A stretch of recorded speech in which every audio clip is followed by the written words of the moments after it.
Welcome, everyone, and thank you for joining us today. For those who don't know me, my name is Emily Ghosh, and I will be co-moderating alongside Chantel Hampton. Hi, everyone. Welcome. We are looking forward to such an open, honest, and heartfelt conversation this afternoon. Thank you all so much for joining. Yes, the intention of humanity is really to have a healing and informative conversation, and we're so grateful for all of the panelists who have joined today, as well as everybody that is tuning in. We're going to be covering a variety of topics, 3 modules in this conversation. The first is curious and courageous conversations. The second is around equity, activism, and social change. And the third module is about mental health and healing. So for everybody who's just tuning in, please feel free to use the chat to voice any opinions that you have or questions that you would like to ask. With that, I'll turn it over to Chantel. Thanks, Emily. So we're going to start with the opening prayer. Emily and I both thought that would be a good way to start our conversations, just so that we can be guided by Spirit today. And then I'll introduce we can close our eyes. God, we thank you for, first of all, this day and breathing life in us. We thank you that without you, we are nothing. And we thank you that you are the creator of all. So we ask that you would be in our midst and guide our conversation today, that everything that we say will be productive towards the healing of humanity, the healing of race relations, the healing of each other. Thank you for these women on this call. Thank you for blessing them, blessing their voices, and blessing their missions. We thank you, we honor you in your name, amen. So, we have some amazingly powerful women on this call today. So we just wanted to take a quick moment and introduce everyone. Everybody has such an amazing background. So I want to start with April Lacey. April is a mental health therapist in Los Angeles who works with nonprofit organizations that provide mental health care, education, and resources to underserved communities. Welcome, April. Next, we have Tania Hyman. Tania is a choreographer, dancer, writer, and former university professor who has led international performances while creating models for thoughtful audience-centered engagement. She is a current second-year MPA student at Fels Institute of the University of Pennsylvania, where she's bridging her background in performance with growing experience in public policy. Welcome, Tania. Next, we have Victoria. Victoria Williams is a certified integrative health coach, the founder of Radiant Health, and passionate about helping people overcome their internal challenges that prevent them from living life to the fullest. Thank you. Welcome, Victoria. We have Carmi Harris. Hi, Carmi. Carmi is a vocalist, actor, and model. She has performed on several stage productions, well-known venues, and TV networks, including PBS, BET, HSN, and so many more. Welcome, Carmi. We have Dr. Sheron Brown. Sheron, like you, is a soul with purpose. Her darkest hour in life has helped her learn religion alone may not free one from the bondage of emotional pain. Instead, it is only the knowing that you are infinite intelligence, God manifesting in this human form you call yourself, that leads to freedom and expansion as a spiritual being. Welcome, Dr. Sheron. We have Dr. Naomi Harris Hines. Dr. Naomi's educational background includes a master's in family therapy and a doctorate in educational psychology with a specialization in child and adolescent development. Her passion is bringing healing to individuals and inspiring others to become their best version of self. Welcome, Dr. Naomi. Dr. Miriam Harris. Becky began her career with the Department of Defense and is the founder of Workforce Evolution Today, which was birthed from her professional and personal experiences and observations of multi-generational diversity and lack of transformational development. Her mission is to educate, encourage, and challenge individuals to look beyond, think deeply, and create empowerment on practical levels. Welcome, Dr. Miriam. Next, we have Tammy Charles. Tammy Charles is a speaker, trainer, coach, and consultant with a background in fund development, social entrepreneurship, international development, ecosystem building, and business management. Known for her captivating, inspirational, and innovative talks, she is one of the most sought after speakers in the community. Welcome, Tammy. Lastly, we have Becky Smith. Becky Smith is a recently graduated creative strategist and content creator. She has passion and experience for understanding communication, culture, and strategy to organize diverse communities and promote empathy and awareness.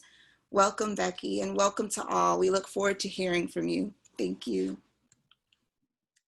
Thank you for that beautiful prayer and introduction of our amazing panelists. So with that, we'll move into our first question, and we'd like to hear from a few of our panelists.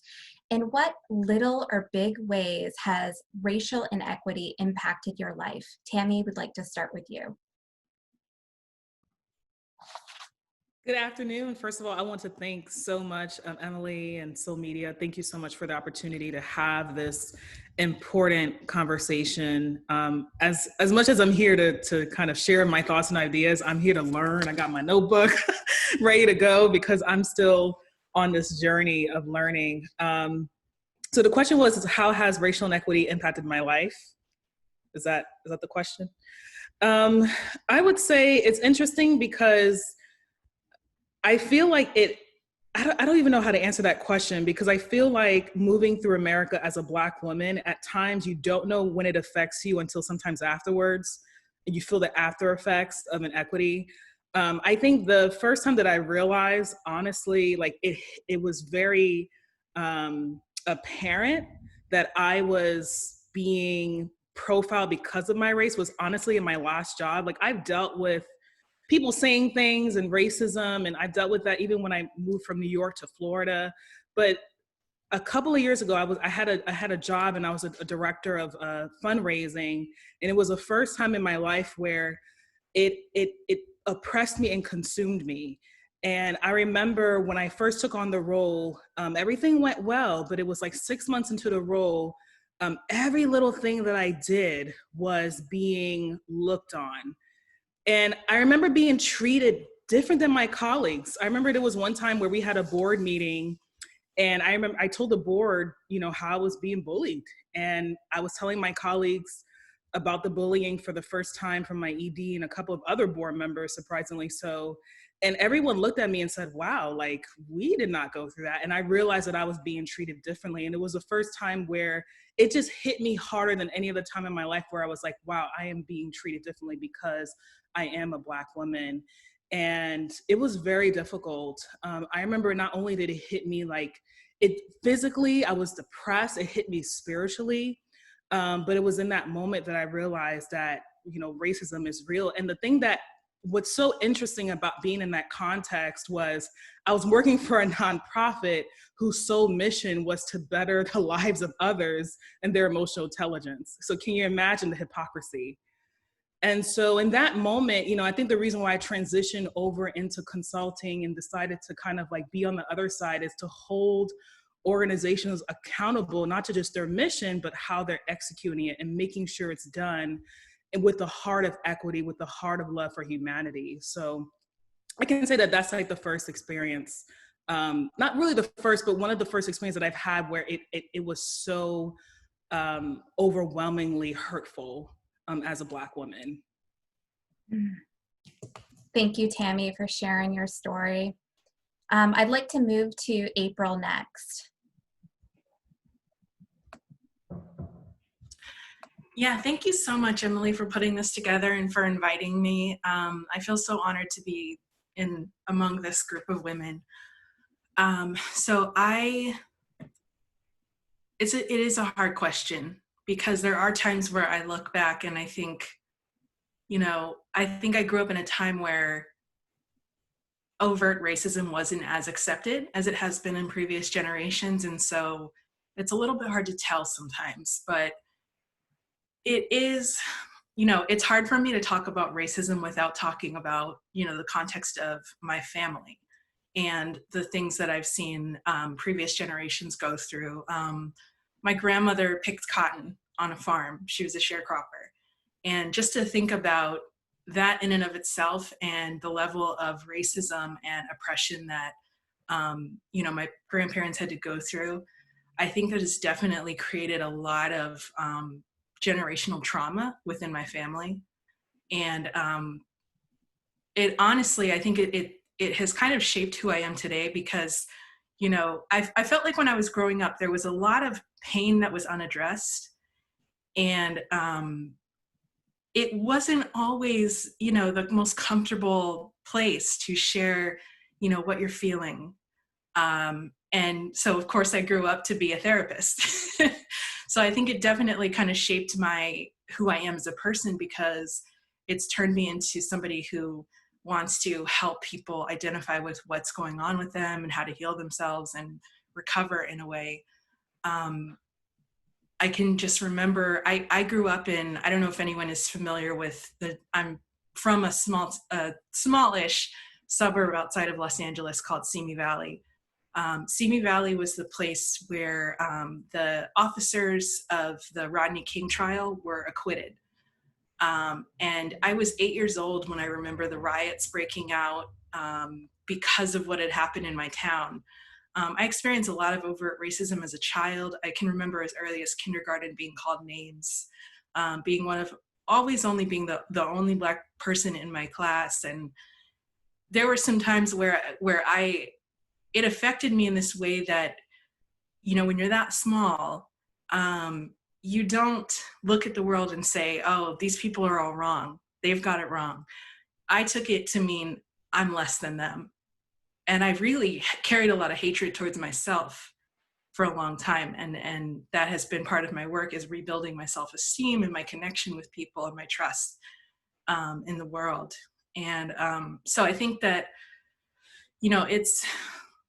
I could tell a million stories of my family and things that we experienced, but I think that you guys all get it. And, we only have a few minutes to talk here, so I think I'll leave it at that. Thanks.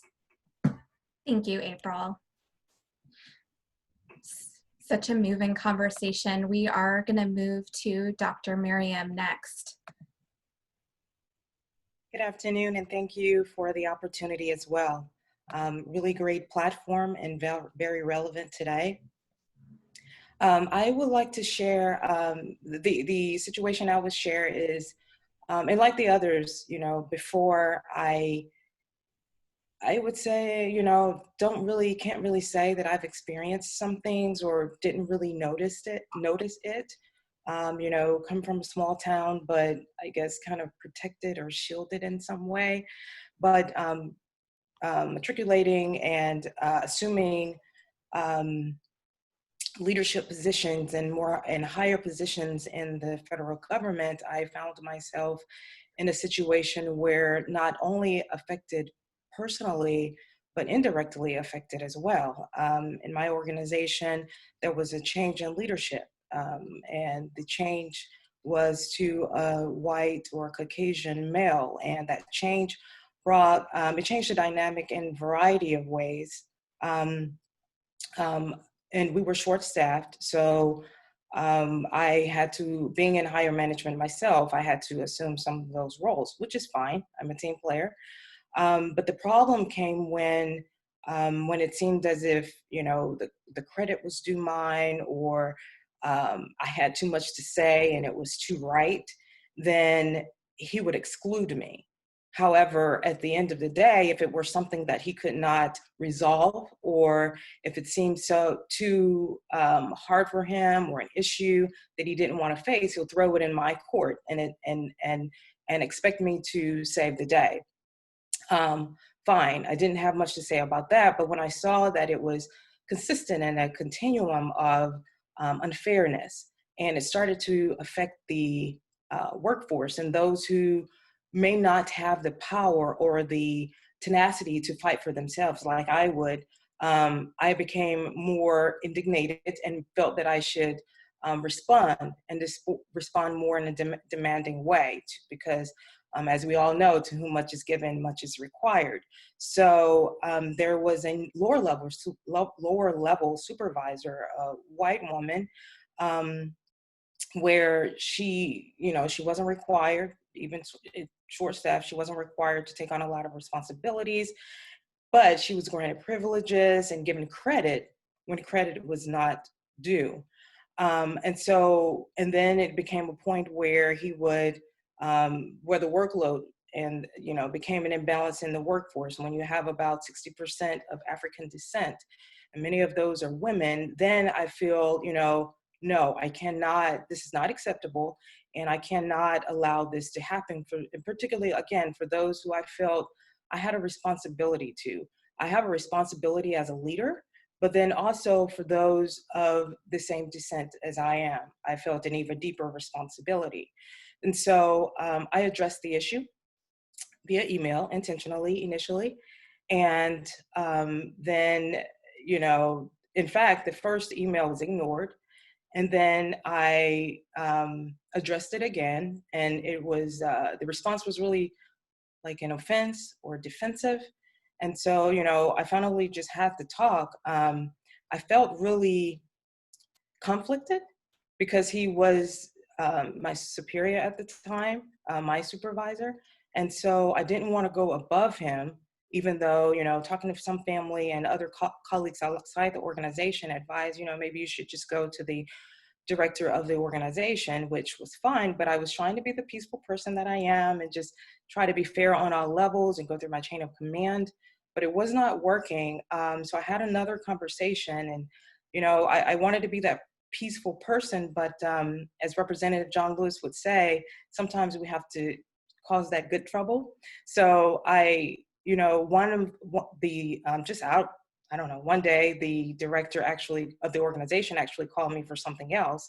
So I decided to express my feelings about the imbalance and the unfairness that was going on in the workplace. And somewhat surprisingly, he was very supportive. And he told me to go and, tell the supervisor that, he supported me and I was gonna mention it in the next meeting, we were gonna talk about it. So I had the conversation again. The supervisor was really defensive. But anyway, I don't wanna go on and on with a lot of details. I do wanna say, the point that I wanna make is that a lot of times that we, sometimes some things affect us personally. But sometimes we feel that we have that deeper, or not that we feel, but we really do have that deeper responsibility to those behind us. But at points I would feel, mentally and emotionally enslaved. I even had dreams about it because I knew it was unfair. The workforce was talking about how unfair it was. One even mentioned she was going to file a grievance. One more thing happened. And I'm the only Black female in leadership in this division. And these are Black females or women of African descent. So I have a responsibility, and I was determined to fight for my cause, but fight for those behind me, the cause for those behind me. So I had those conversations, and when we fight for what is right, when we are consistent and constant, then we do win. So it became a point where I did have the conversation, and things got better, things improved, the workload became more balanced. But again, I definitely felt responsibility for those in the organization. And I wanted to ensure that they saw me as the person that I am, fair, one who strived to exude integrity. And no matter what, be consistent and be constant in the fight for equity. Miriam, thank you for that story. Tammy, April, Miriam, thank you for sharing your stories. We're going to move now into our first module, which is around curious and courageous conversations. I want to ask you, Dr. Sheron, where do you believe we as a collective are missing the mark when it comes to understanding and responding to current events concerning racism in our country?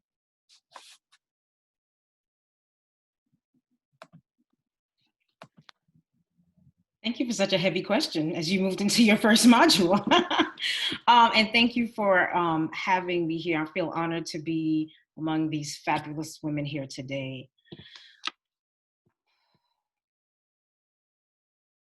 With regard to where I feel we're missing the mark, it has a lot to do with how this program is even titled. The first thing on the collateral we see, the first word we see is the word humanity. I think it's very important that we acknowledge the ignorance that we witness as a result of people believing there is some superiority in the color of one's skin, or there is some superiority based on where our ancestors originated. It must be acknowledged because we know that on a biological level, that is not true. What is true, though, is whatever religion we ascribe to, whatever belief system we ascribe to, we all know that there is some ultimate source, some divine being, and some way we are all connected to that source. I think that in our fight, at least what I tend to see, in our fight, we get caught up in what we're seeing now, here, on this level, as opposed to what's the bigger thing. I forget this scripture right now that talks about something about as below, so beneath, as beneath. I don't know the saying, but basically, from my perspective and what I believe is that if we first start from the place of the fact that we are all connected on a soul level and that there is something greater, it would shift the dynamics of what this quote unquote fight looks like, the wrestling that we do against principalities. And some of us, not all of us, would be able to engage with those who are against or who do not understand what we're saying from a place of love, compassion, and connection, which I think would probably and most likely shift the paradigm more quickly. Some of us, from what I have seen, we come at this still holding our own pain, and pushing against and resisting. And we know that when we resist, what we resist persists. But instead, if we came from a place of connection, recognizing the collective humanity in us all, and come from that place in our hearts, it'll inform how we approach our solutions. It would inform how we communicate. And I think from there, we would probably see changes that are deeper than just changing laws, because we know we can change a law, but that doesn't change the heart of the people, and people will learn how to circumvent laws if their hearts have not changed. And so all of that to say, to come back and to say, I think the mark is missed just in the very title of what this program is titled. And that is, we're not collectively remembering to come back to what connects us all. We're not starting from the place of our humanity, and a lot of us are starting from the place of our pain. Thank you for that. Becky, I'd like to go to you next. Thank you for allowing me to be here and using this platform for such an important conversation.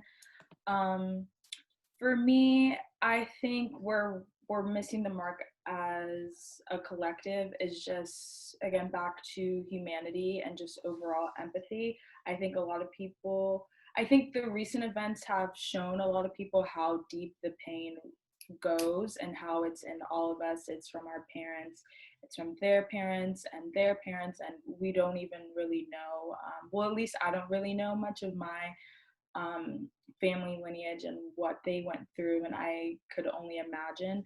And it's a lot of generational trauma, and I think with now we have the internet and like high speed everything, people tend to forget that there's a lot that has gone into the society that we're in now.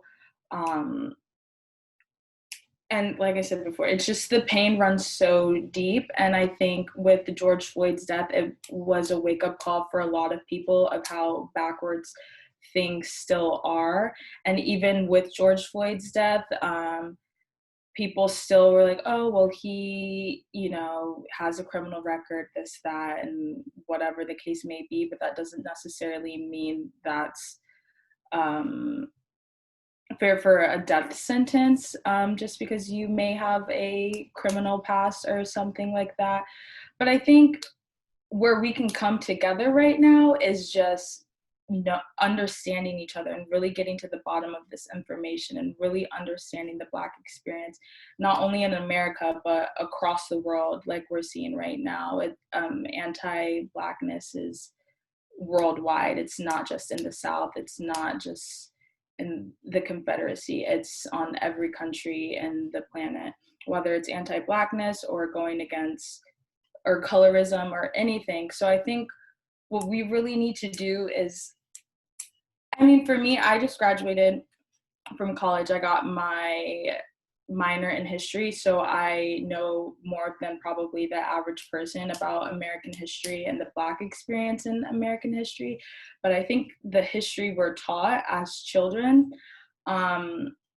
serves no justice, and it makes a lot of sense why I think we are the way that we are now. And now it's getting better with internet access and all these tools, and people are like, no, we need to share these stories of Blackness. But growing up, it was like racism was like, what is that? I was the only Black girl, only dark-skinned Black girl, probably from age kindergarten up until I graduated high school, preschool even, going that far back. So it was really interesting growing up in that situation. And we would talk about Martin Luther King, and then that was it. That was our little section of Black history. That was it. No slavery, because that's too dark for the little ones, obviously. But even growing up in college, a lot of things in American history classes, it would just be like, oh, here's a time period. Oh, this is what African Americans are doing. Let's move to the next section. So I really think we need to reform and rebuild these institutions that are our source of knowledge and our source of information, and really look at what we're being taught and what kind of information we're spreading with each other. And especially with social media, it's so accessible and it's easy to find any kind of information, but look at really what kind of information are you reading? Is this helpful to the cause? Is this hurtful? Is this even the truth? Like, that's being up in debate now too, which the truth is the truth, like capital T, like it is what happened is what happened. But I just think as a society and as a collective, we need to really reflect on the things that we learned about the internalized anti-Blackness, just everything that we've been taught about ourselves and been told to hate about ourselves and about our culture and our people and our history and our hair and our facial features, and just down to everything that makes us such a strong heritage and culture. Just really think about what that means to us and what that means in society and how we can better communicate that. I think there's a lot of work to do, but luckily conversations like this are happening now, and it seems like it's only the beginning, but this has been a long fight and it's nowhere near the end. And it's not even about civil rights anymore. It's really about human rights, our humanity, being able to walk in your own neighborhood and feel safe. And I just really think we need to get at the core of ourselves and do a lot of deep reflection and conversations and conversing with people that necessarily don't agree to us, not that we owe them anything, our knowledge, because there are plenty of free books and resources out there. I'm sure people in this conversation have plenty of works that can be highlighted in that sense. But again, just really looking within ourselves and saying, how can I be better? What can I unlearn that's hindered me and had me build up so much pain and hate for myself and the world? Thank you. Becky, thank you for sharing your perspective. Sheron, thank you. I want to piggyback on something that you said, which is around conversations. And really, you know, one of the main goals of today is around having a courageous, heartfelt, open conversation. I want to go to you, Tammy. What are some of the courageous conversations that you have either witnessed or been a part of recently? And why do you think those conversations are so important? Thank you, Emily, for that question. And I think conversations are I want to say they are very, very critical and important. If we think about shifting systems, we have to shift the narrative, right? We have to, the stories that we tell each other, they are the ones that kind of like go up to legislation and policy. And it's very, very important that we have these conversations, we educate one another, and also that we're open to each other. One of the things I was praying for this morning is that God would open up my mind, that I don't limit myself to what I believe is only true. Because I know we were talking about, I think it was it Becky who mentioned earlier, like the capital T truth.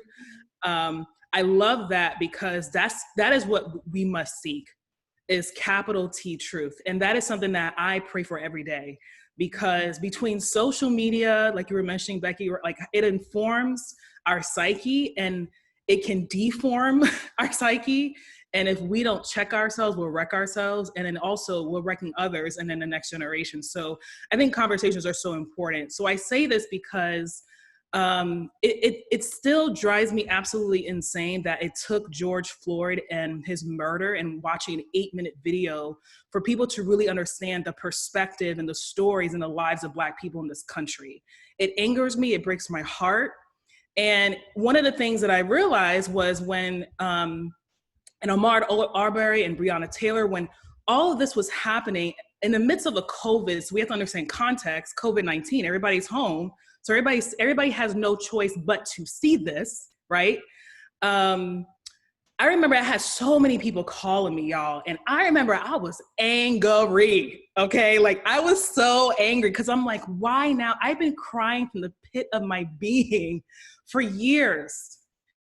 And it was like, now everybody wants to talk about race. And it drove me absolutely insane. And that week, I had quite a few courageous conversations, specifically with white people. And I remember people were reaching out to me. I have this organization called Tampa Bay Spark, and it's specifically focused on economic justice within entrepreneurship and tech. And I remember, because, you know, people know my work and what I'm passionate about, I had folks reach out to me and say, what can we do? What can we do? So there was this one, I won't name them, but there was one particular organization that's very known in my community who reached out to me and said, hey, okay, we know that we've ignored, basically it was like, we know that we've ignored you for so many years, because that's what they did to specifically a lot of Black leaders. But they were like, we recognize that we've done a lot of wrongs, and we recognize that it is time for us to make a change. And so I was like, okay, cool. I was very reluctant to have the conversation. I'm not even gonna lie, because I was so tired and fatigued. I mean, there is a fatigue that comes with recognizing that your voice is at times stymied by white supremacy. So ended up having a conversation with this organization, and they were like, you know what, we recognize what we've done wrong, and you know, we really want to do better, but we need to hear from you. We need to hear from Black leaders in your community. So I decided that it was important, even though I was reluctant, I decided that it was important for me to be a part of the conversation, because my voice was needed to inform progress, and I didn't want to ignore. So I had to call with the organization, and, you know, we started talking about like things that went wrong, and I was super honest, like super duper honest with them. Like we felt very ignored. We felt like dollars were not being invested into the Black community. And then so the person on the phone call was like, okay, so what can we do? We want to start whiteboarding. We want to start making a change. And I was like, whoa, hold up. Wait 1 second. Before you even do that, you need to look within yourself. Because one of the things that drives me crazy about equity and justice work is that we have a tendency to want to go and run to activism, but we have not changed ourselves. We have not done the work within. I actually sat on a panel and had the same conversation. It was a predominantly white panel, and they asked the same question. They were like, how do you engage racism? And these are courageous conversations for me, because if anybody knows me personally, they know that conversations like this, like, it just brings out something in me, right? It just brings out all types of emotions. And I remember telling her in the same panel, white people, I urge you to look within yourself first. Where is the racism in your heart? Where is the racism of the people around you? And begin to do the inner work. Begin to look within and dig deep into the roots of your personal racism and the narratives that you have about Black people, and address them first. Because this is what's gonna happen. And Becky and Dr. Sheron, you alluded to this. It's like, when you don't deal with the internal matters of the heart, it informs policy, it informs legislation. And it was so interesting, because as I began to have conversations with white people about this, it made me realize, like, this is it. These are the conversations we need to have one-on-one, because these are personal things. Like, when I tell someone about addressing racism, it's like, yeah, there are systems at force. Like Dr. Sheron talked about principalities. Those principalities start with us. What are the stories that we tell ourselves? So I think in the last couple of weeks, I feel like God has used me, but he's also has humbled me and made me realize, like, before trying to run to the whiteboard, before trying to run to solutions, let us figure out what's working within. And it took a lot of courage for me to finally, like, get to the point, and I think it just took a lot of anger and frustration to get to the point where I was like, this is where it begins, America. You know, one of my favorite, and I'll just end with this thought, one of my favorite kind of like thought leaders, I don't know why his name is leaving my brain, but one of my favorite thought leaders, he's an author. I see his face. It'll come to me, but he moved to Paris. He's a great thought leader. I don't know why his name is leaving my mind right now, but he's a great thought leader. And I remember there was a quote that he said that I think still resonates today. And he was saying how, you know, there's a need for healing in the soul of Black America. I mean, not the soul of Black, the soul of America in general. And it was like, that is it. Like, in order for us to receive change, in order for us to see change, we must address the matters of the soul. It takes a lot of courage to have those conversations, but I realized, like, if we don't have them, we will see things repeat again, and we're seeing them repeat again, and we don't want to see that happen. So I would say those conversations are the ones that I've been having in this season of life. Thank you, Tammy. Amen. Tania, can you weigh in on this topic? What have you experienced recently in the way of courageous conversations? Hi, thanks, Emily, and thanks, everyone. I'm sort of ingesting all the information and moving through it, and excuse me, I haven't spoken in a while. I have to say that I'm stepping in from a slightly different frame. I didn't grow up in the US, and so for me, this has been a different educational arc, and a lot of the conversations that I have had been with my daughter, who's now 16, as she starts to navigate things that I have not been able to understand in the same ways. There are things that I think, as someone mentioned earlier, that I don't see or that I experience differently because I never learned to pay attention to the way that they manifested. There are situations that are easy for me to ignore because I haven't learned to internalize them, and I haven't been able to recognize some of the repercussions. There are ways that I have structured the world in terms of looking at education as a way of moving through society. I come from the Caribbean, and that's incredibly important. And so the idea that there are structural barriers, there are things you can't surmount just by virtue of working hard, and that even working hard puts you up against things that may be difficult to overcome, is a very difficult thing for me to wrap my mind around, and a difficult thing to understand that my daughter is experiencing. So stepping back even further, I moved to the US when I was 18 for college, and I became an artist. I'm a choreographer and a performer. And as a kid, I have always been curious. I was the one always asking why anything had to be the way that it was. And that continued with my work. And I made my first piece about immigration, about moving from one place to the other. And then I started these conversations. And all of my pieces came around conversations, audience conversations. And I ended up building installations that had to do with generating more conversations so that audiences could come in earlier and walk through and write things down and record. And they started to have exchanges with each others on the walls of these rooms. Someone would have a question from Florida that would be answered by someone in Texas, that would be then commented on by somebody else in a different part of the country as we moved around. And the thing that I discovered in talking about immigration is that sense of dislocation that people have, that so many people have. And that dislocation can come whether or not you're in the same place where you grew up. So there are people who grew up and have lived in the same place within the same families who feel fractured. And in having those conversations about where the fractures live, I started to be curious about policy, as someone also mentioned earlier, because the conversations that I was having did not reflect the systems and the structures of the institutions that should be representing those conversations. Those conversations are happening. Those conversations are potent. There are people who care a lot, and somehow it's not filtering through. So then I became curious about how to bridge this idea of conversation with what gets written. So I had to go back to school and unlearn how to interrupt things and learn how to infiltrate things. So understanding how an institution works, how an institution functions, how these things get done so that it's possible to shift in that direction. So I would say it's always, always about the conversation. It's about the willingness to step into the conversation. And as you were saying, Tammy, the capacity to understand that you're bringing your own interest and your own baggage and your own history to that conversation, and being willing to let go of that, or at least the attempt of it, for a minute, to hear what's happening around you, to enter it differently. The conversations that I think, some of the ones that I've experienced recently, my children are very fortunate to go to a great private school. They are minorities at that school. And at the time, I did not have the expectation of some of what they would encounter.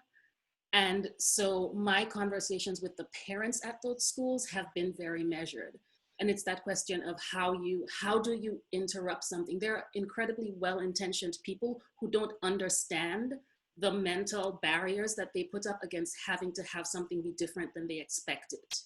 So there are conversations I've had around race with women who are crying because this is not their expectation of America. It's not what they see, it's not what they imagine, and it's not what they want to hear. And I think that's the hardest part to get through. Like, there are so many people who just don't want to have to acknowledge that things are this difficult and that things are this different for other people. And those are the conversations that I think have shifted me in terms of my own openness and my willingness to understand where other people are, my willingness to push other people, my willingness to interrupt different kinds of spaces, and my willingness to create more and more venues for those conversations, because they're important and they're difficult, and it's hard to feel safe in broaching them for everyone involved. And I think the more we can craft entry points and the more we can build, and safe space is a thing now. And sometimes what it means doesn't encourage the kind of dialogue we need to have. We need to be able to really pull things apart with each other. But I think building the spaces where we can be acknowledged and validated and be able to hear each other and want to work in the direction of shifting other kinds of conversations that I like to build. Thank you, Tania. One of the topics that has been at the forefront of the conversation is the subject of privilege. So we're going to unpack that a bit. Carmi, what do you wish that people could understand about privilege?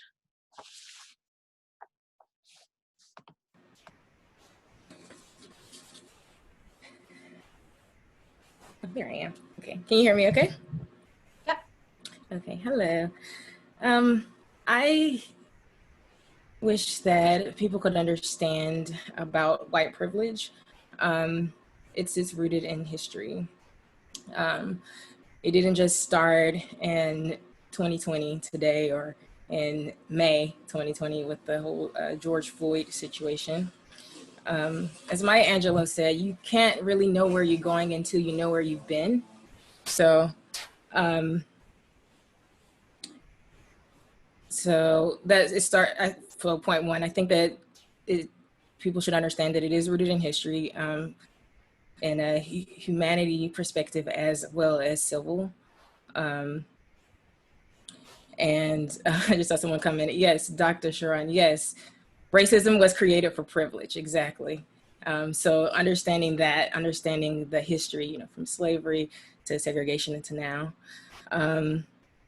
Furthermore, we can't heal any sickness or illness without first acknowledging that we are ill or sick. As a personal example, when I was younger, I wrote poetry, but my poetry stopped having what I considered to be a happy ending. I stopped writing poetry until I was able to understand and heal that, and then I got back to it. Furthermore, you have to acknowledge the issue. So you can't just paint. You can't just put paint can't paint over mold on a wall. It'll dry and then it'll come back. You're not actually removing the paint. So first we have to acknowledge the issue, and then once we acknowledge it, then we'll be able to at least move forward. So acknowledging the white privilege exists, and understanding how using all lives matter is an excuse to ignore the issue. Historically, white privilege began, like I said, with slavery, and it's changed faces throughout the years through segregation and other invisible lines that bring us to where we are today. The past couple of months, I've observed that people are now finally waking up to the awareness of it, particularly white people are waking up to it. So although when I was younger, I'll give an example of how it could not only how white privilege has contributed to the problem, but also could contribute to the solution. When I was in college, one of my closest friends and roommate at the time shared this awakening experience. A white man who was hired for, voter registration. He was trying to get us to vote, or not us. He was out getting students to see if they were registered to vote. It was, I'm going to tell my age a little bit. It was during the presidential election of 2012. So, but he went around. He intentionally did not ask myself or any of our Black friends or colleagues, and he asked my white friends and colleagues. My friend, her name was white. It was something that we all intuitively felt when he went around and didn't ask certain people. So my friend approached him and asked if that in fact was his intention. He began to stutter and admit that he didn't ask myself and the others because we were Black, and we were Black, so possibly we would, or he assumed that we would vote for President Obama versus Senator Mitt Romney. So she began to, and we talked about, a couple people mentioned, civil versus humanity, because she further explained the logic. She was like, okay, well, we all have the rights, the civil right to vote. And she explained that his actions were racist, and who's to say who either of us are going to vote for. And then she went to continue to tell him, I think they had like an exchange of scriptures and etc. So she was telling him his behavior was not humane either. So at the end, he continued to stutter, and he apologized to me and asked, was I registered to vote? And of course I was. So it was the principle of the situation. So she used her voice I said that example to say that she actually used her voice with her privilege, if you will, to contribute to the solution and not the problem. So I wish we could understand that it's rooted in history, as it is our responsibility to educate ourselves. Like Becky was saying, it's not something that's just given to us even in school, you know, so we have to educate ourselves on where it stemmed from. So, and also how white privilege could be a part of the solution and not just a part of the problem. And also saying all lives matter is a way to ignore or dismiss the issue. So once Black lives matter, then all lives matter, you know? So that's what I wish people could understand about white privilege. Thank you, Carmi, and thank you for sharing that story. April, what can you add to that? How would you like about white privilege? Yeah, I just second everything Carmi said about privilege and the role that it can play in, you know, someone using their privilege to speak up. I also want to add that privilege, when I think about it, the thing that stands out to me is that one who has the privilege doesn't always recognize it or recognize themselves as having it. And so I think that it is hard for people to wrap their minds around. I have a privileged existence because of this sort of like American individualistic, quote unquote, mindset that if I, you know, work hard and do the best I can, then I can get where I need to go. But I think that it's important to take into account that there are privileges that come with certain identities, including whiteness, including being able-bodied, including being cisgender, including being born into middle class or above. I think that there's so many different dimensions of privilege that people take for granted. And, you know, so just to be aware of including, even within the Black community or communities of color, including the most marginalized within those communities as well. I love the fact that people are, you know, as we talk about the deaths of, you know, Black men,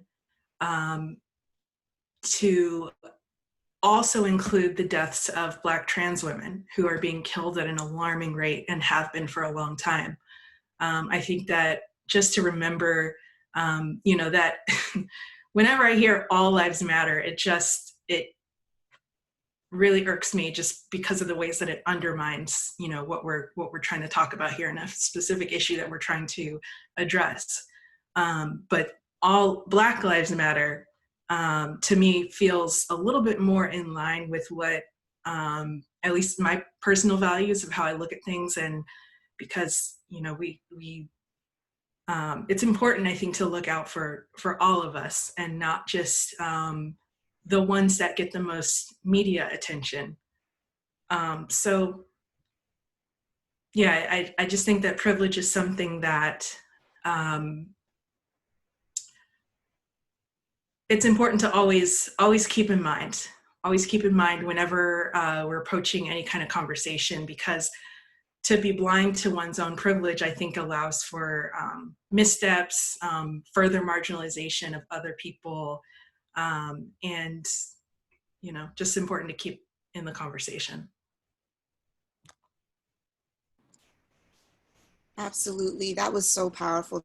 That whole segment, that module was powerful. Thank you for those questions, Emily, and thank you, April, for that response.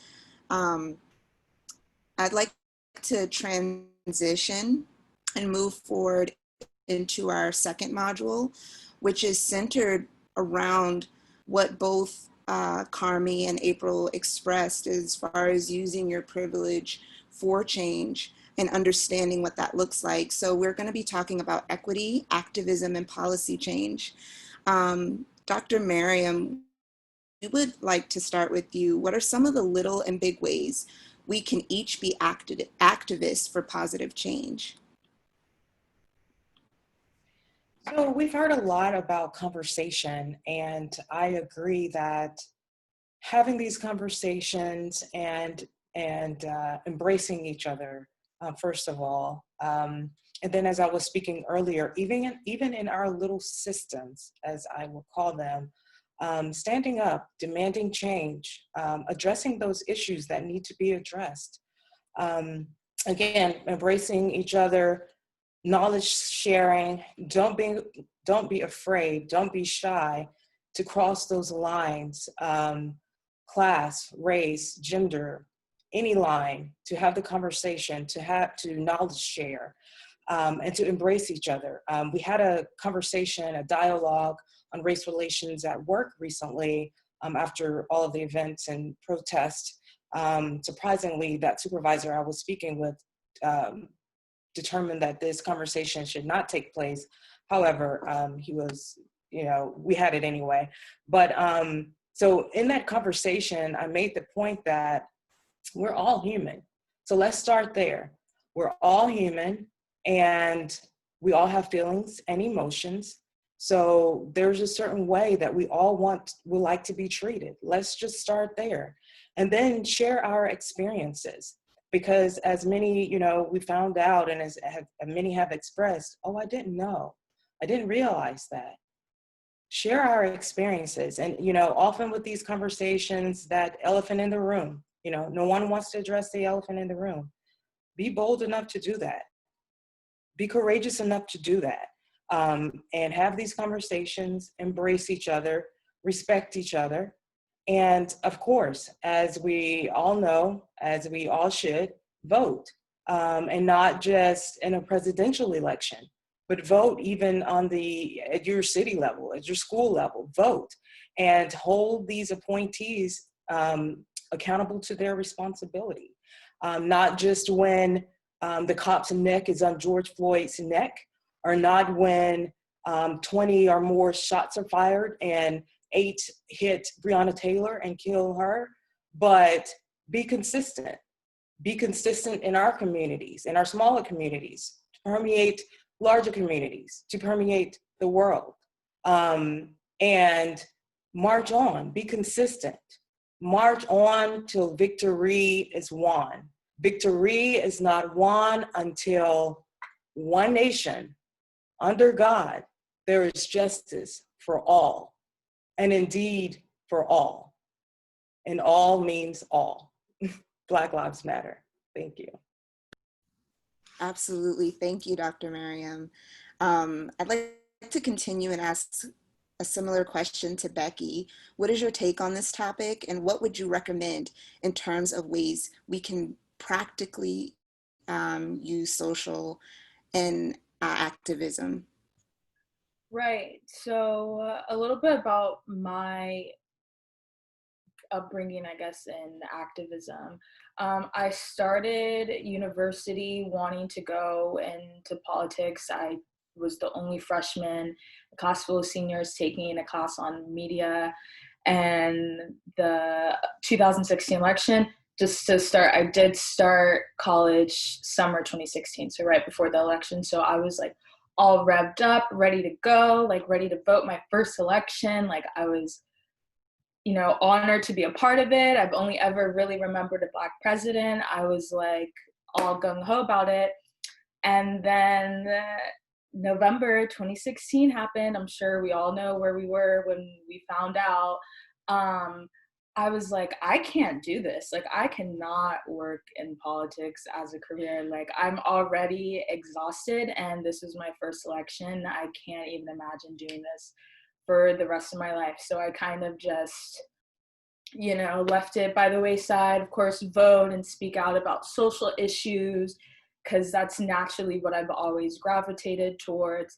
And then when I graduated this past December, and the first thing that kind of welcomed me to grad was coronavirus, I was like, I don't feel I've completely done my part to help society in the way that I can, in the way that I used to want to. I want to use my voice in public speaking and writing and reaching out and planning events and getting things together. I was more like, I want to be on the creative side. Like, I have too many emotions and too many feelings that I just need to express. Like, politics is not for me.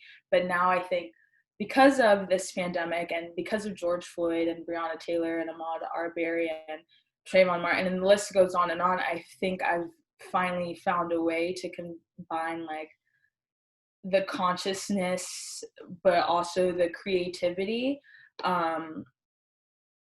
Yeah, so I'm not the type of person to go out and like go march. My anxiety like just won't let me go to any protests, also like safety reasons. So I was trying to scramble to figure out a way to be active, because like it's one thing to talk about it all the time, but it's another thing to do it, you know? So I started finding organizations that were bailing Black women out of jail so they can spend time with their families and not risk getting COVID-19. I shared that on my social platforms, and I got a lot of feedback back saying like, oh, I became a recurring member. Like, thank you so much for sharing. I was looking for like a decent organization and nonprofit to donate to, because even donating to nonprofits can be a little questionable. We've seen with like the Minnesota Bail Fund, they got millions of dollars, but it was in question how much they actually used that to bail people out of jail. Like I said, I'm a creative person and I've worked with artists before, so I designed these t-shirts and have been selling them to promote Tampa's Black community and keeping it like local at the same time, because we see these incidences like George Floyd, which was all the way in Minnesota, and all these different things. But then I was starting to look at Tampa's Black community and how we interact with the police and with policy leaders and our mayor and our governor that everybody knows now.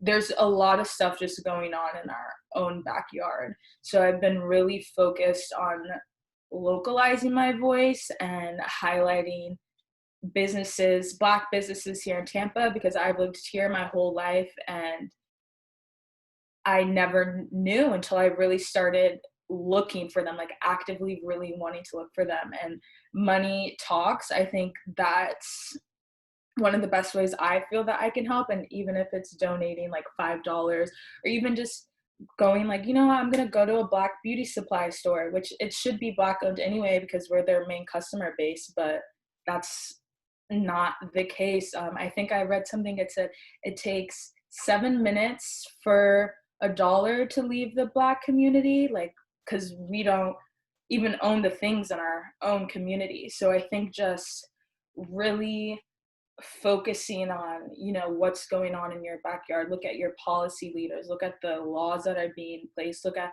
the areas and the neighborhoods they're starting to develop, because those have to come from somewhere. Someone was living there before it became developed.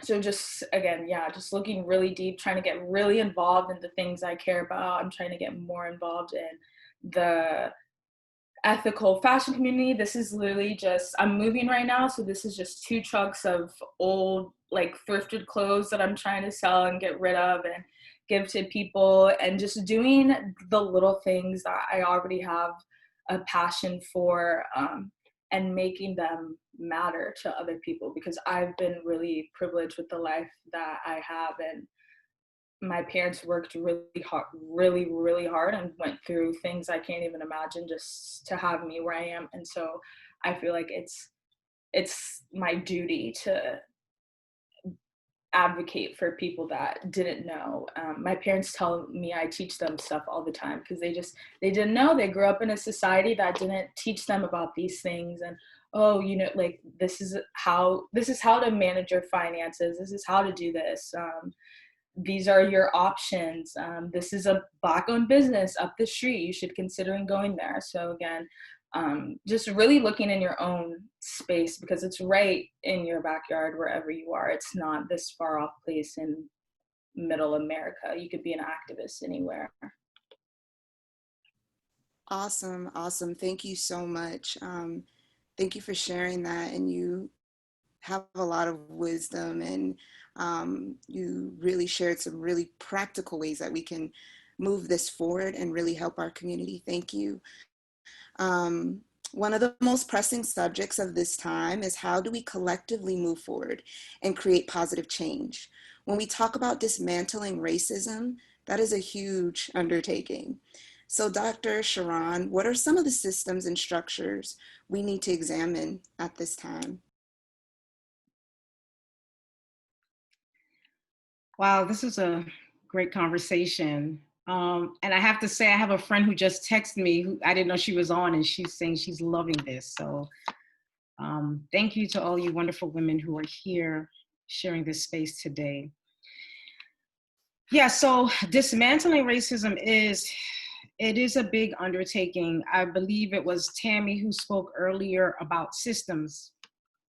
And, you know, in the business sector, you hear a lot about systems change and systems transformation. And I believe it was Tania that spoke about, who said, I wrote it down because I liked it. She said, I summarized it as infiltrate versus interrupt. When you look at systems, you have to, before you even try to do any work to transform them, you have to think in terms of what was the system designed to do? Because it's going to do what it was created to do, even if you try to change. If the change is not deep and structural enough, it will just revert back to what it was designed to do. Our body's a system, right? Each cell is a system. The eye cell was created to be an eye. The heart cell was created to be a heart. So no matter what you try to do to that system, it's going to find its way back. And so when we're thinking about systems transformation, I think it goes back to getting at the hearts of people so that you can change the mind. I used to be in K-12, and now I'm in the nonprofit sector dealing with health, and I've also been in business. And it doesn't matter where you look, right? You see racial inequities masked in different terms. So in education, it was masked in the term of the achievement gap, right? In health, it's masked in the term of health disparities. In economic development, it's masked in historically underutilized businesses. So I think one of the first things, and I forgot who said this earlier, is just call it out. Say what it is. This is the outgrowth of the seed of racial discrimination. Let's stop giving it pretty names, and let's just say what it is. Racial discrimination in education, racial discrimination in our economics, racial discrimination in our healthcare system. I think that when we are brave enough to stop coddling ourselves, and I don't necessarily mean us here on this Zoom today, I'm saying ourselves, the collective ourselves.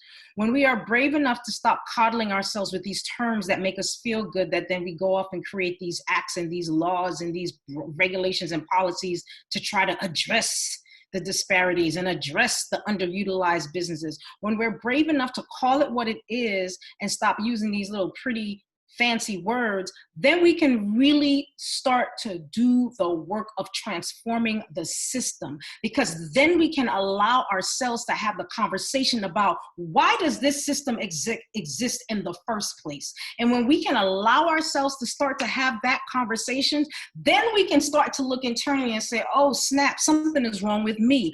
Oh snap, I'm not thinking properly. Oh wait, am I an undercover racist and I never realized this? And I'm not just talking about white people at this time, because not just white people are racist, right? So to dismantle the system, I think it begins with speaking the truth and calling things what they are.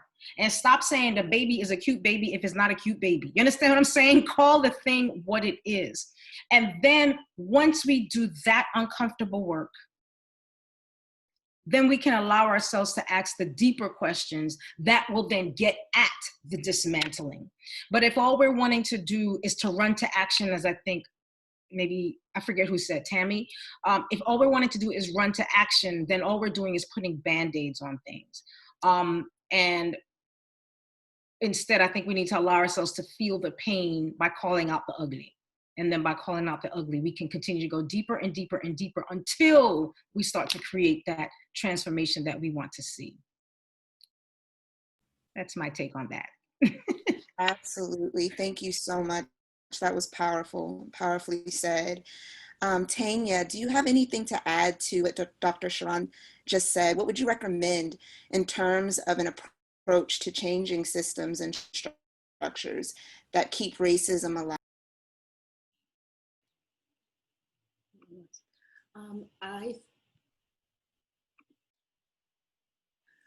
I think I would continue with what Dr. Sheron said. I think understanding the nature of the systems, understanding why the systems were created, and then understanding also what our goals are.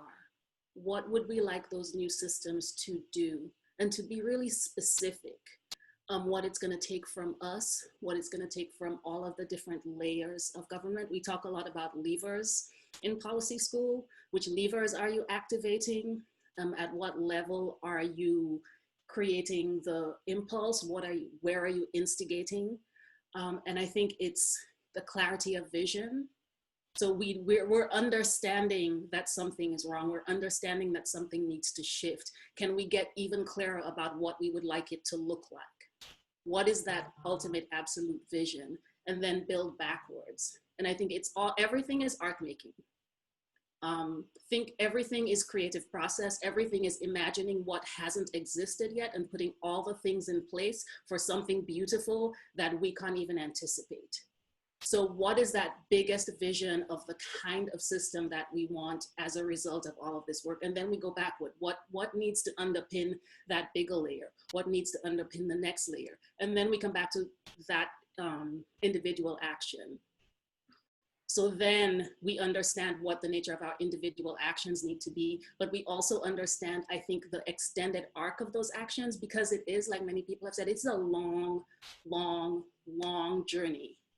And if we keep reminding ourselves of what it is we're doing and what those small moments will contribute to in the end, we keep energized, we keep the people around us energized, we keep the people around us invested, because we understand the longer arc of the vision we're trying to create. So I think it's making vision and understanding that vision is work.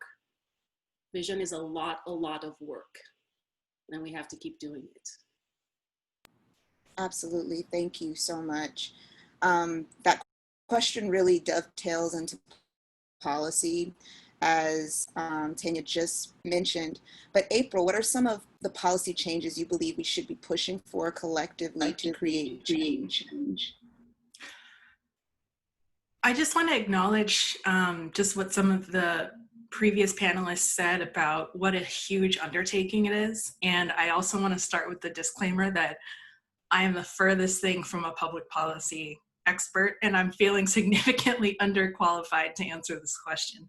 So Emily, I don't know why I signed up to answer this, but I'll do the best I can. So there's two different ways I'm thinking about just this question of racism and systemic racism, basically. There's one side that's like the hearts and minds, like what people believe in their heart and their spirit. And then the other side is the action items of like, how do we change the system to make it better? And this is why this question is so hard, because I feel like we have for decades now been implementing policies and different, like Civil Rights Act and this and that, and here we are still with the same problems. So what I've seen, so I'm feeling kind of discouraged. Discouraged is an understatement of how I'm feeling about policy change. But some of the things, I'm just going to do the best I can. Some of the things that I've seen come up in conversation recently that have given me some hope that change is possible is starting to move some of our funding from police into social programs, therapists, social workers, mental health, arts, drug rehabilitation, things like that.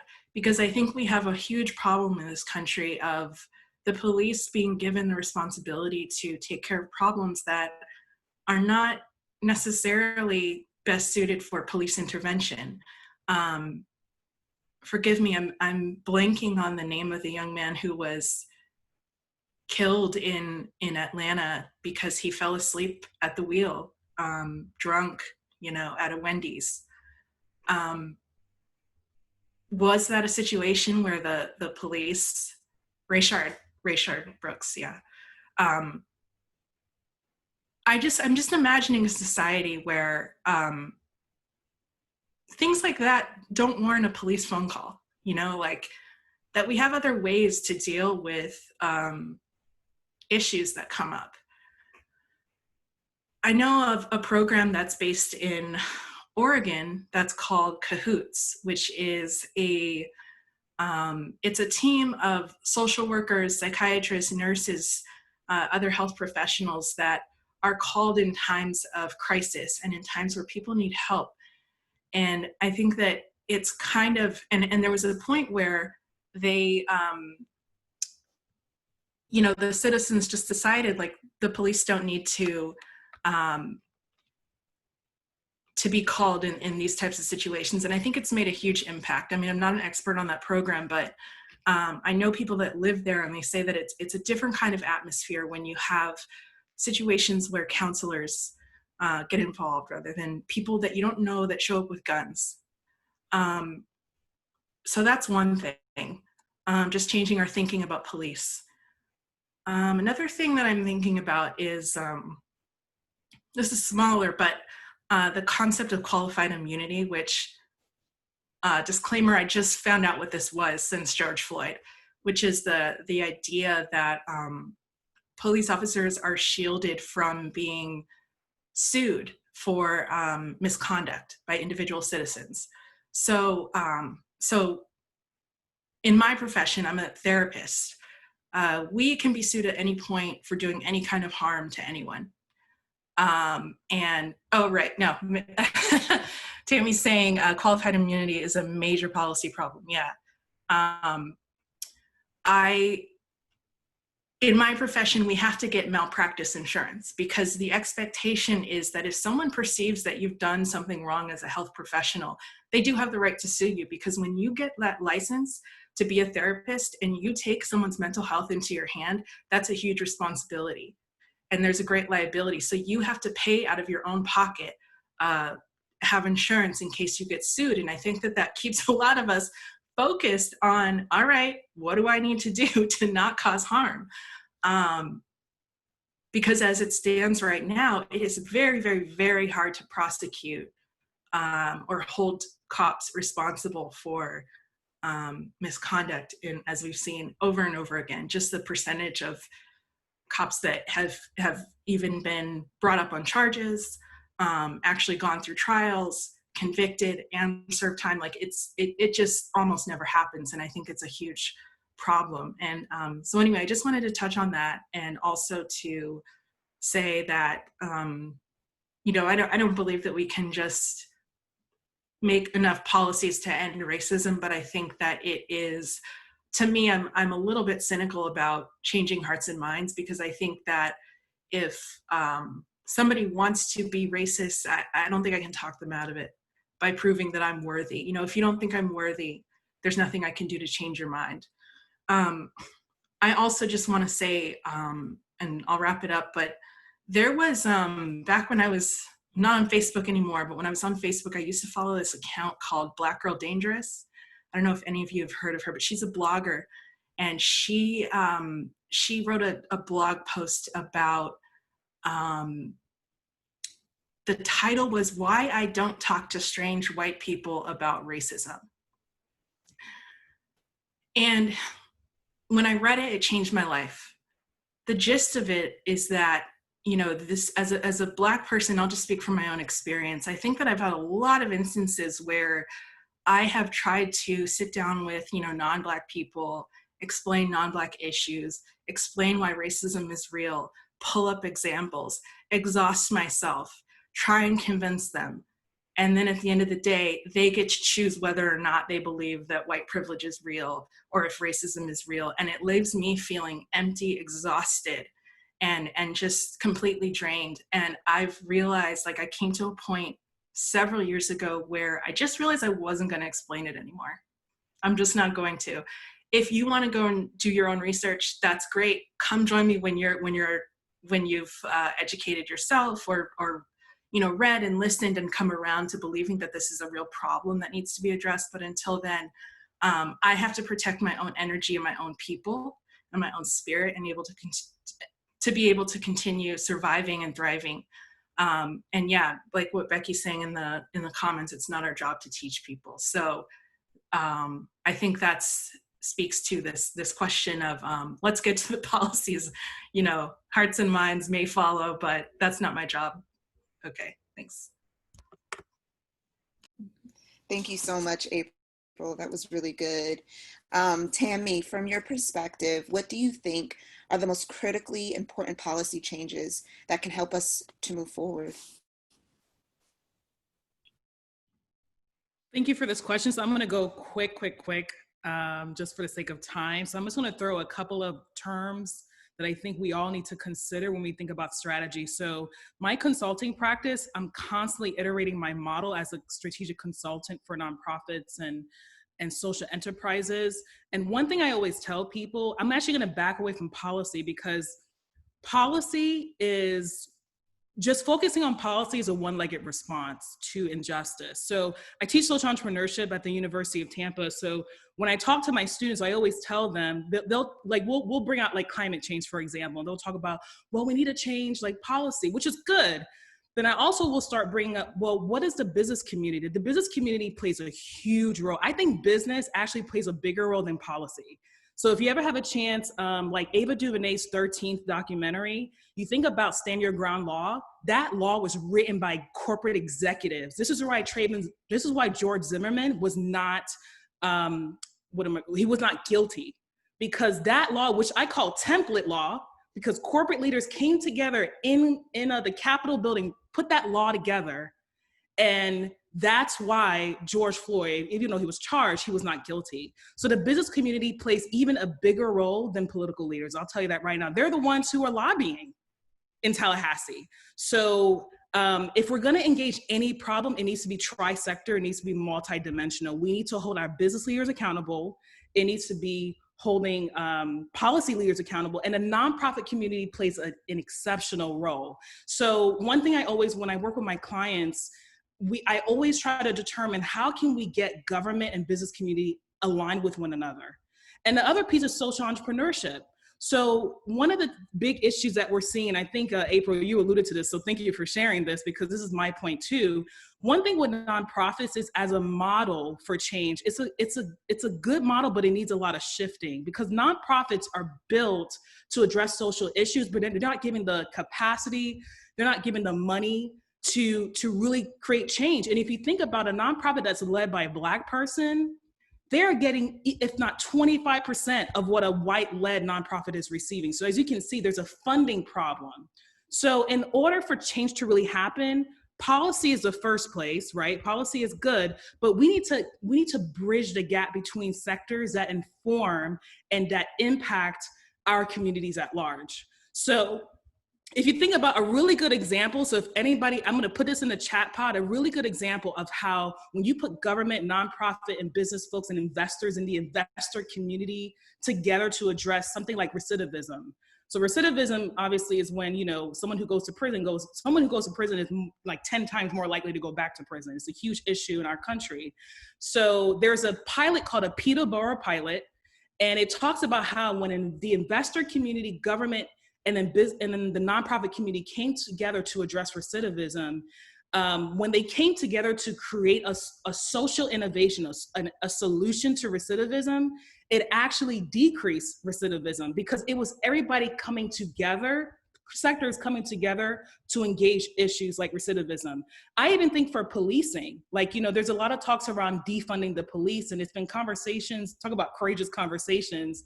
It's conversations that I've had with my friends that I honestly, like, I'll tell them I don't agree. Like, we will, and then, you know, we'll have some really real conversations about it.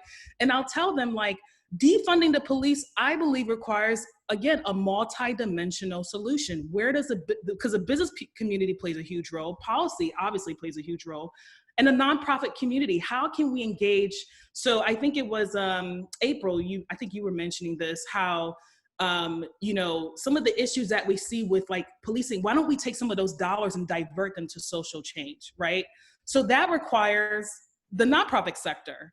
So it's just really, really important for us to think, like what Dr. Sheron, what you mentioned, let's think big, let's reimagine change, because if we don't, we're gonna constantly see the same problems. So if you're interested in like systems change work, cross-sector work, I highly recommend. I love Stanford Social Innovation. James Baldwin was the person I was trying to mention earlier. He's an incredible activist, obviously. But I think it's just gonna require, I think just my thesis statement in all of this is it requires a multi-dimensional response. It requires cross-sector solutions for change to really happen. Policy is key, but it needs to be a three-legged approach. Thank you, Tammy. Such wise words and truly eye-opening perspective. I would just want to say a big thank you to all of our panelists. This has been such a powerful conversation. We are moving into our third module for the afternoon, which is around mental health and healing. And with so much happening in the world right now, I would like it to open it up to Dr. Naomi Harris and ask you how you believe we can begin the healing process when it comes to the pain and trauma accumulated from racial injustice.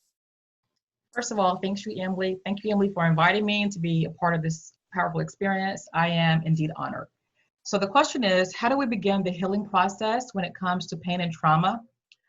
I think that there are many components of beginning the healing process, but I would like to highlight three of the ones that I feel are most essential.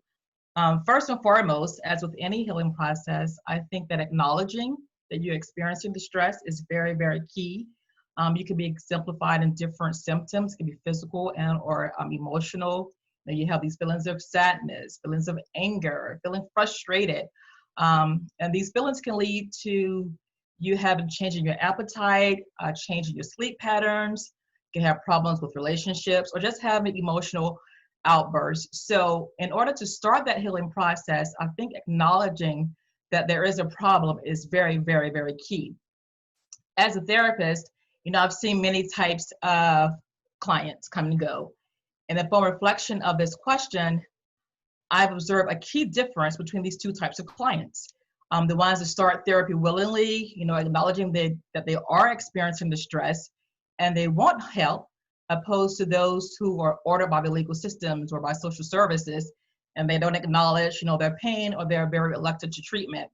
Now, those individuals who acknowledge therapy and are willing to accept help, the healing process begins, because healing cannot begin until there is an acknowledgement that there is a problem. So I think that's the first and foremost component of the healing process.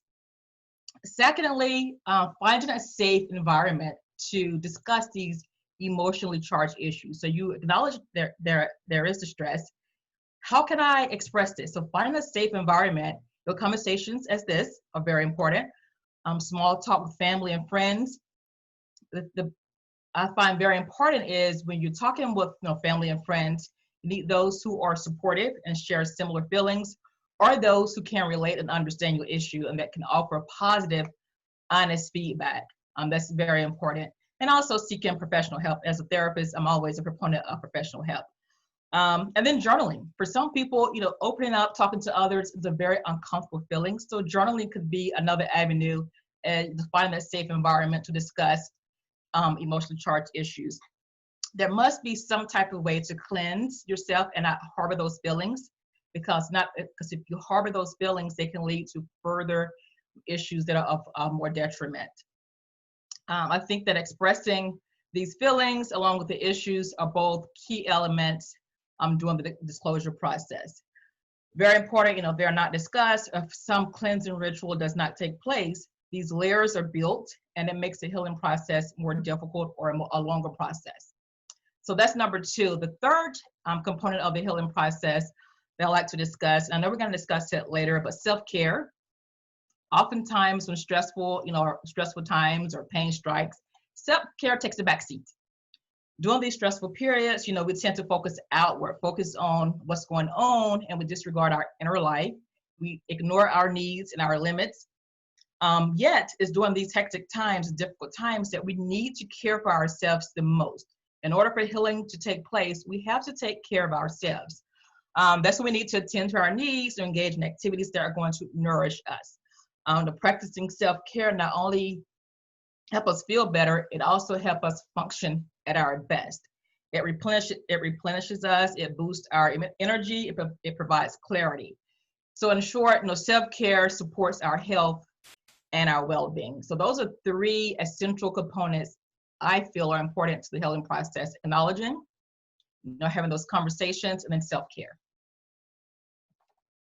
Thank you, Dr. Naomi. That is such great advice. I'd like to ask Tania as well. What is your perspective when it comes to healing, and how would you recommend that we begin the healing process? I think, it's all moving along these same lines. I think being able to find ways to acknowledge and recognize what's happening for us individually is the first step. And I think that's one of the hardest steps. And being able to build a support network, a support structure, being able to identify the friends and family around you that can help you recognize when you're in distress. Because I think one of the hardest things to do is to identify it yourself before you get to a point where you're in bigger crisis. So being able to connect with the people who will stop you in your tracks and say, hey, this is what starts to happen, or this is what I see, and help you take a breath and reconnect. I think finding ways to be grounded, finding the ways that work for you in grounding yourself, whether it's yoga, whether it's meditation, taking a walk, having a bike ride, going kickboxing, baking a cake, whatever it is that works for you. I think when you're balancing for people who have families and work and layer upon layer, I talked to another friend who's a therapist, and we talk about how difficult it is to recognize the benefit of taking time out for yourself because you feel so attached to the obligations and you feel so responsible to the people who are relying on you to show up. But if you can't take care of yourself, you can't show up in the best ways for all of those people and for all of those things. So I think that is primarily what I tend to focus on in creating first the individual system of accountability, and then building outwards from there to find sort of the larger systems that you can participate in. Connecting, I'm kind of an introvert. And so I have my friends who would scold me and say, this is COVID, where, you haven't been texting, you haven't been doing all this. Don't get too comfortable being by yourself in your head. So it's really, really just the networks of people who love us and who are willing to push us as much as they're willing to hold us. Thank you, Tania. That's awesome advice and a great perspective. To kind of piggyback on that, in times of emotional intensity, it can be so easy for us to neglect ourselves. As both you, Tania, and Dr. Naomi said, but to abandon ourselves. But I would like to hear from a few of our panelists on what are some of the ways that you've been practicing self-care during this emotionally turbulent time with COVID, as well as the racial injustice that's been happening. So Carmi, can you please share with us what you've been doing, some of your own personal practices? Yes. Well, I want to start with a quote by Audre Lorde, who is a poet, and she was also a civil rights, she was also a civil rights activist. She said, "Caring for myself is not self-indulgence, it is self-preservation, and that is an act of political warfare. So I love that quote. And I'm very big on self-care.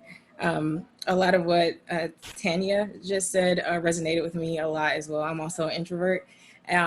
So I've been on this journey of self-love and self-care before even COVID and recent events with the Black Lives Matter resurfacing. A while ago, I told myself that I would no longer be a doormat in the name of love.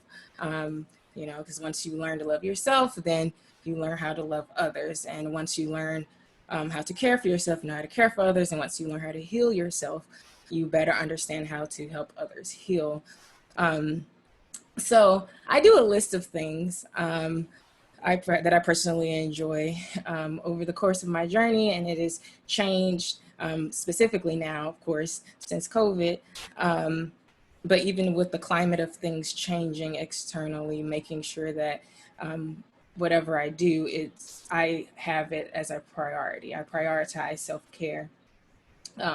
And as a result, it'll overflow as a ripple effect and with others.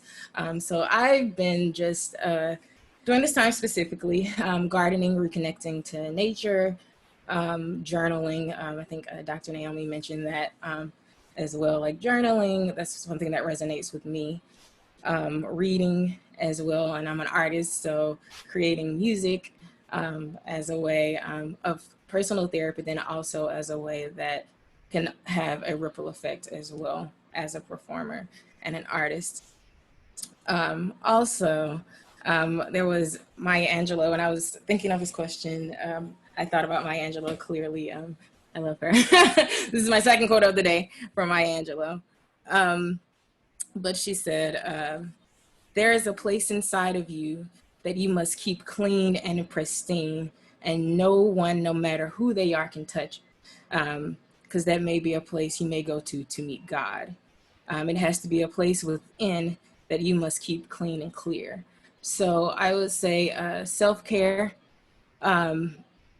during any time, especially now, should definitely be a priority. And do whatever works for you, For me, it's of course, and it changes, it has changed, even since COVID. But the point is to prioritize self-care. So my personal experience, I like to share with you. And then also making sure you're prioritizing and finding what's working for you. And then also, lastly, it's a ripple effect. I do, not only does it have a ripple effect as sharing with others, but also in connecting. Someone mentioned that earlier, but connecting, I think Dr. Sheron in the beginning mentioned like connecting with each other or connecting even with nature, because, even with COVID going on, it's like for me during this time, I've realized that as I connected to my self-care journey more, and healing myself even continuously, and helping others in conjunction with Mother Nature, Mother Earth, to heal the world. So sometimes things may appear to get worse, but they before they get better. So I during this time see a connection between between Earth, with everything going on with COVID, and then as well as what's going on with us as people. But it all starts with yourself. Self-care is definitely a form of political warfare, because you can't. If there's no you, then what are you going to do? Are you going to help? Starts there, starts within. So also thank you, Emily, for letting me use my voice in a different way that I usually don't. So I just wanted to say that while I had the floor, but yeah. Thank you so much, Carmi. Those are great ways that we can start applying today. Victoria, we wanted to ask you, what about you? How have you been practicing self-care? First off, thank you for having me here and being a part of all of you wonderful women. And in terms of self-care, this is something that I have put in a lot of effort into implementing in my life over the past few years as I continue to work on myself and heal myself as well. And I think it's important to really put in the effort to implement it into your routine so that, as Dr. Hines and Tania said, you know, things don't keep building and building until all of the emotions and whatnot overcome you. So I like to choose, you know, 2 to 3, I guess you could call staples, and doing those regularly. And for me, that means meditation and a gratitude practice in the morning, just so I can recenter myself. And gratitude has helped immensely with just being able to start the day on a more positive note before I, you know, hear the updates with the news and everything else going on. And another thing that I love to do is to do some sort of movement, and that can range from light stretching to yoga, or dancing is wonderful. Dance is something that can really move emotions and certain things that, you know, writing doesn't always get out. Journaling is something I love to do as well.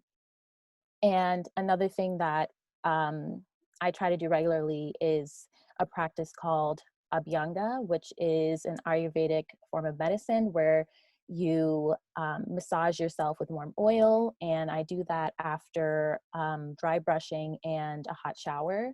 And just taking the time to really massage your muscles is another way to help decompress and release a lot of what you may not even realize that you're holding on. You know, right now is a very stressful time, and you might notice that a lot of your stress points, so for me, that's like my shoulders, you know, that has been a little tight over the past few months, and I just take the time to put more effort into relaxing that and soothing those areas. And it's also a great way to relax your body and mind before you go to sleep.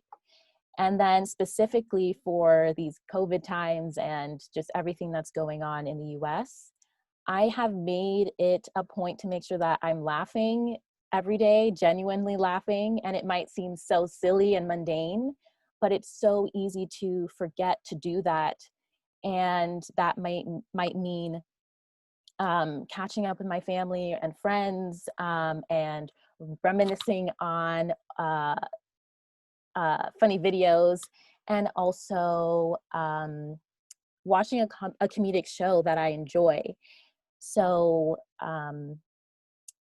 so that I have that extra moment of positivity, and it is a little bit more of an intensified joy than just smiling. And also limiting my time with the news.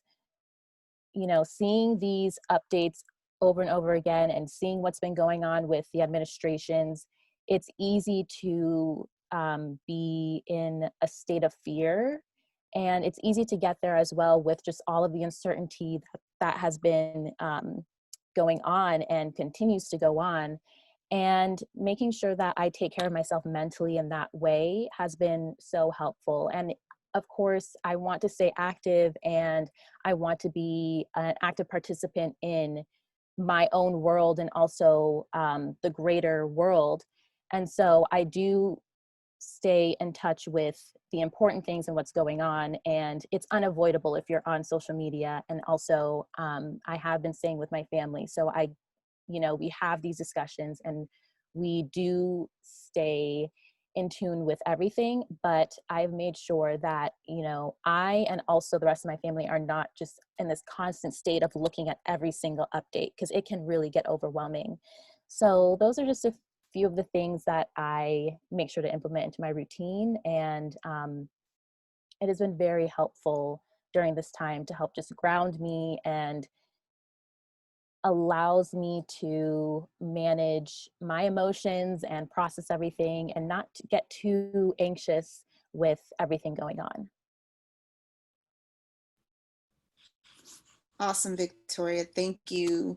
Thank you so much. We're winding down the questions and winding up, but it's similar to what Victoria just mentioned in the great practices that she's applied during this time. But related to that topic of self-care,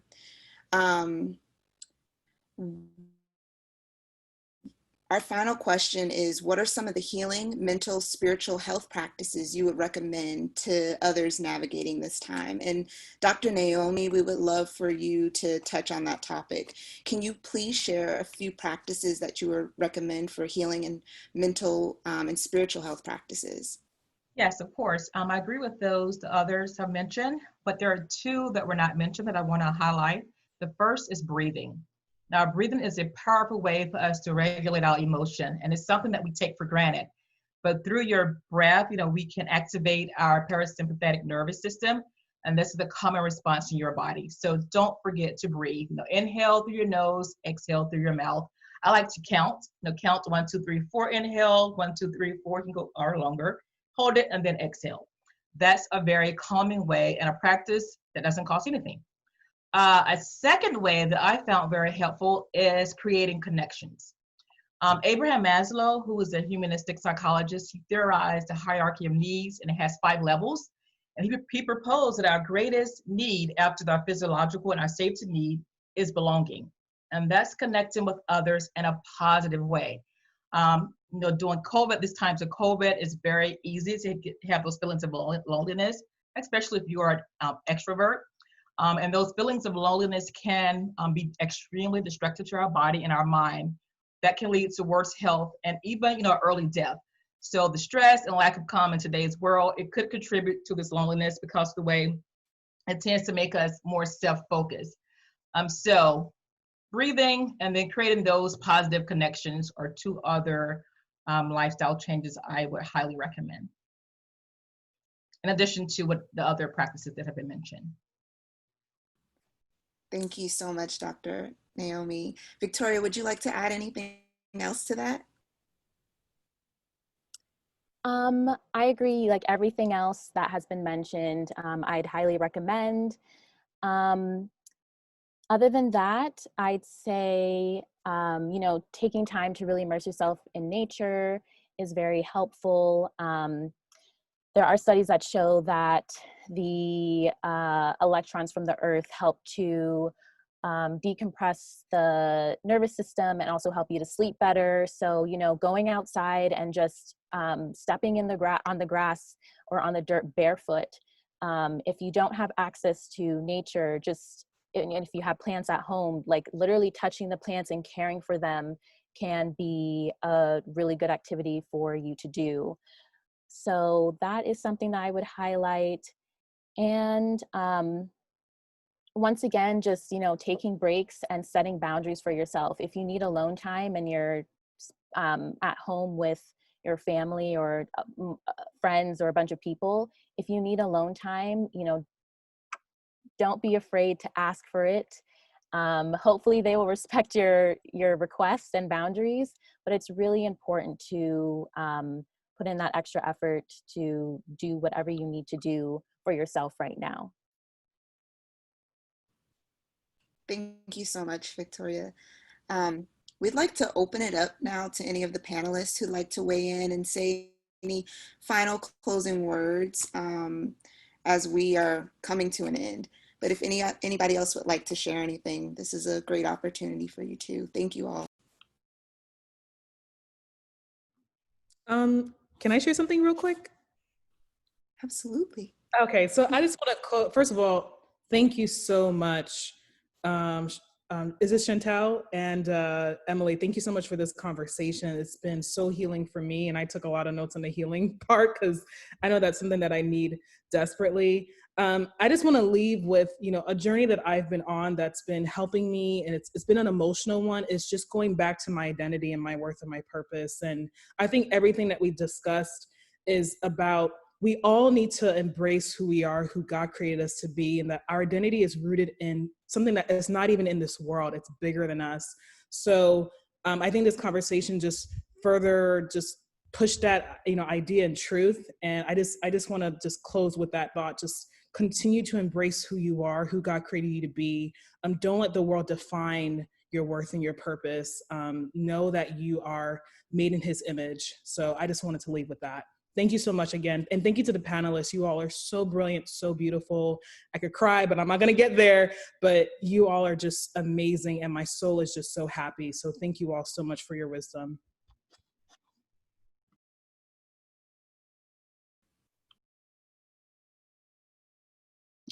I'll piggyback on Tammy. This is Sheron. When you said identity, that triggered a conversation that I was in recently. Oftentimes we can get caught up in what we do as our identity. You know, that's particularly why my bio, it says I am a soul with purpose. I hold roles in my jobs and in community, but I am not the roles. And so I think in piggybacking off Tammy, and then even adding to that self-care conversation, it's doing that work maybe on a daily basis. Maybe it's in silent time, meditation, prayer, whatever the thing is that allows you to go into your reflective space to deepen your knowing in who you are. You are not your role. You are not an activist. You are not a mother. You are not a sister, right? These are experiences you engage in through these titles that have been created. But who you are is, I think the quote comes from Rumi, and the quote is, I am not a drop in the ocean. I am the ocean in a drop, right? You are the physical manifestation in this form, whatever your form is, of the divine source. You came to show up in a certain way, and you came to contribute in a particular way. And so through whatever your practices, you stay in touch with that to get your guidance to show up and contribute. But remembering that you are that piece of divine source. That's who you are. And when you can stay grounded in that, that can help you stay in that grounded place where your parasympathetic nervous system, as I think it was Dr. Naomi pointed out, can stay in a calm place. Because once you can stay there, then you can make sound decisions because you can receive guidance clearly. Then in making those sound decisions, then you're able to show up and contribute in the way that you are to show up and contribute to help move forward systems transformation that we discussed earlier. So I think that's a big thing, just doing your work every day to wake up and remember who you are. And who you are is not the doctor, the executive, the whatever. You are God showing up in the way, in the form that you were created to show up in, to contribute, and move us all forward together collectively. Thank you so much for that. I'd like to speak, if you don't mind, especially because Dr. Sheron, you had me, I'm an educator, I'm from Boston, Massachusetts, and I have these discussions with some staff members every single week about social injustice and what can we do on, you know, a educational level as teachers, and how can we make these changes? What do we have to do? What types of discussions do we need to have? And my mind frame is always, you know, it's good that we have these discussions. It's good that we're talking about it. It's good that we're being open and addressing all of these things. But what is the how? Like, how can we make these changes? How can we, you know, get to where we need to be? Very goal oriented, right? But you said something today that addressed that. And you said, in order to change the systems, we have to discuss the reasons why each system was designed in the first place so that we even know how to dismantle them. And that really tugged at my heart today in this conversation, because it's like, we have these urges to have all these changes, and we're doing all these protests and these riots and all of these things, but at the end of the day, then what, right? And so it's important that we understand how these systems, and you made another great example with like just the bodily, the systems in the body and how God created us to function and how each system needs each other, right, in order to operate or to function properly. And so that's exactly what we're dealing with today with all of these systems in place and all of these institutions. And so how do we, in order for us to really be able to dismantle them or reprogram them, we need to know why they were designed and how they were designed so that we can go about the proper way in fixing them, right, or reprogramming them. So I just wanted to thank you for saying that, because that really changed my way of thinking. And it also makes me want to educate myself more on the systems, so that we can get to where we need to be and really be specific in the goals and the visions of how we want these systems to look like, to really look like. So thank you.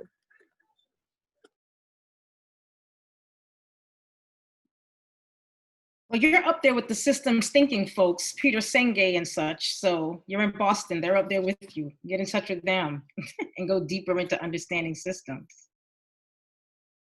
And thank you for your kind words.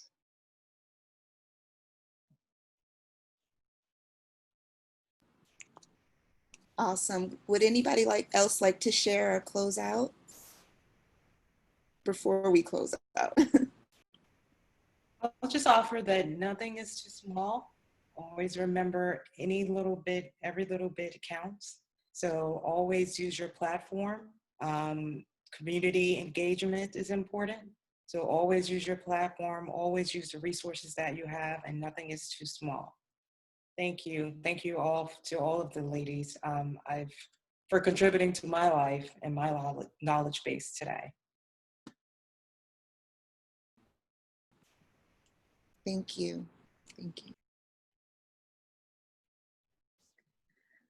Wow, this has been such an incredible, powerful, inspiring conversation. I don't know about all of you, but I don't want the afternoon to end. It's been so enjoyable, to spend time and also so insightful. So thank you all again. I don't want this conversation to end. I want to continue the conversation and the dialogue. For anybody that does have, questions, please reach out. If you'd like to see additional, conversations like this, please, let us know, send a message. And, this isn't the end, this is the beginning, and it's really such a beautiful occasion. So thank you all so much.